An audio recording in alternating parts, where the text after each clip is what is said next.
On a cold, snowy December evening just after Christmas in 2018, I drove half a mile from my house to a Zen Buddhist temple at the foot of a small mountain in Santa Fe.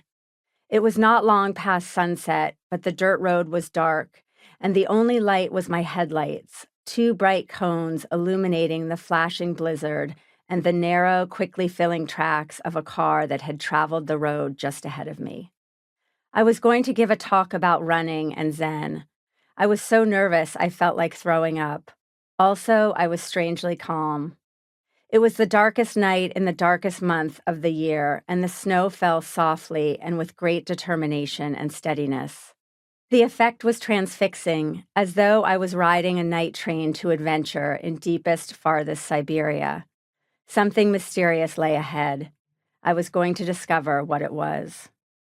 At first, giving a talk had seemed like a wonderful idea. I'd learned about Zen through running and about running through Zen and about life through both, and I hoped I might have something to offer that could be of use to someone somewhere, fumbling through the dark mysteries of their own life. As the date approached, however, I began to worry. I'm not exactly a walking advertisement for Zen.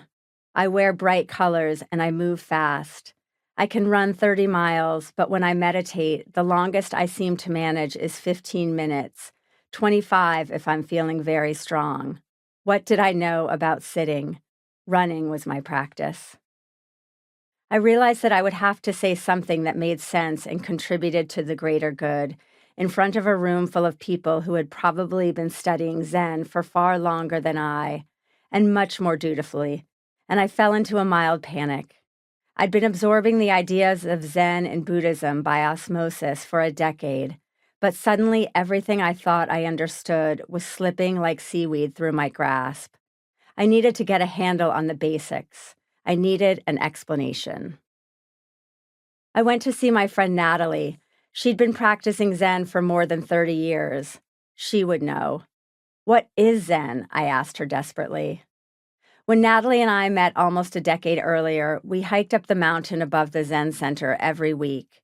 It was winter, and some mornings the thermometer barely edged above 20 degrees. The trail was snowy and slick with ice in the shady patches. My father had just died, and my grief tricked me into believing I was dying too. I carried my 5-month-old daughter, Maisie, in a pack on my chest. Walking up the mountain with Natalie was an act of survival. It meant I was still alive, that maybe I wouldn't die that day or the next. On the most frigid of mornings, the landline in our kitchen would ring during breakfast, and I knew even before answering that it was Natalie calling to ask, "Should we go?" And I always said yes. Whatever the weather, we went.